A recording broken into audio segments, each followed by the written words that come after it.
This is chapter 2, dealing with differentiable graphs.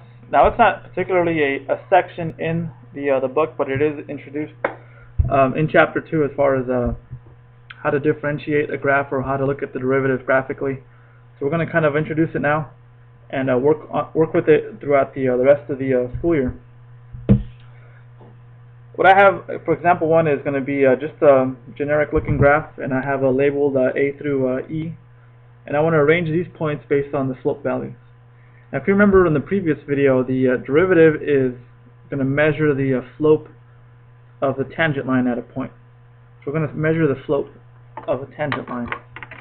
So what I can do is just with the ruler, it's kind of to each one of these, I want to figure out if it's going to be a positive or negative slope.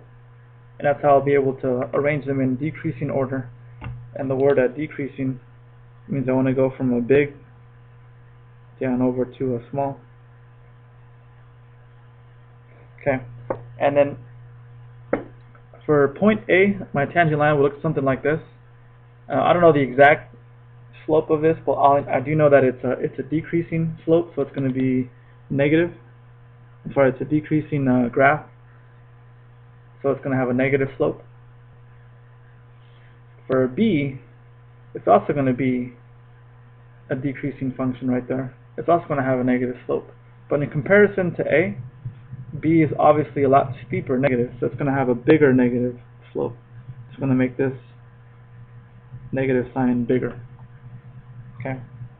For C, if I were to draw a tangent line, the slope there, well, that's kind of at the low point of this graph. It looks like it's a horizontal line. So a tangent line at this point would have a horizontal slope, and horizontal slopes have a value of 0, so it's going to have 0 slope. For a D, it's going to have, looks like a pretty steep positive slope at D for my tangent line. I'll move that back here. Alright, so this is going to be positive. Okay. And then the last point for E, looks like it is also positive, but in comparison to D, it's not quite as steep. So at E, the slope is not quite as steep. So it's still going to be positive, but it's going to be smaller, so I'm going to make the positive sign a little bit smaller. Okay. So next, I want to put these in decreasing order. So the biggest possible goes first. That was D. So I'm going to put D first. Next up was the next positive, which was E. And in between positive and negative is obviously a 0, so now it's going to be a C. And next, the smaller of the negatives, which was A, goes first, and then the most negative slope, which was B, is going to be last. Okay? Let's go ahead and go on to example 2, which is very similarly done. You have to arrange these in increasing order this time. Okay, so I want to go from small back up to big. And this time we're already going to have our derivative notation here. And it's sort of the same technique. You want to start off by kind of measuring the slope of each point. So the tangent line, let's say around 1, would be positive. I'm just going to make a little note saying it's positive. At 3, it looks like it's positive, but it's obviously a lot steeper than 1 by comparison. So 1 looks like this, tangent line approximately, and then 3 is going to be a lot steeper this way. So this is going to be bigger, positive. The slope over here at 4, again, it's at the very top of something, so it's going to be a horizontal slope at this point. 5 looks like sort of like this, so it's going to have a negative slope. And then 6, the tangent line is going to be negative, but it's going to be a smaller negative, whereas 5 was steeper in a negative way. 6 is a little more flat. as far as the slope is concerned. So this is going to be a smaller negative. Okay. So this is a big negative. This is a smaller negative. All right. And then as far as putting them in increasing order, so I want to go the most negative to positive. So the most negative is going to be f prime of 5, followed by f prime of 6, followed by the 0 slope, which was f prime of 4. And then the smaller of the two positive, which was f prime of 1, and then f prime of 3 goes last. Okay? Now the last thing I want to touch upon is graphs that are not differentiable. So all the ones that we've looked at so far have been nice continuous graphs.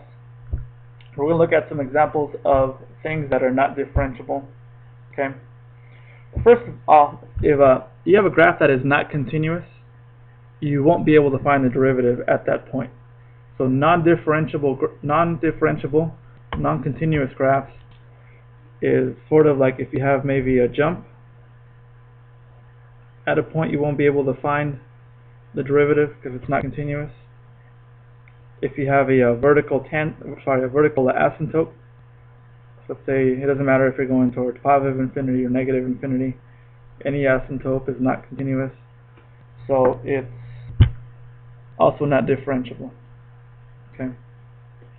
Something called a kink happens is sort of like if you have the absolute value bar graph. If you have the absolute value, let's say at x equal to a. So at the point where it kind of meets up, it's called a kink. It's not differentiable.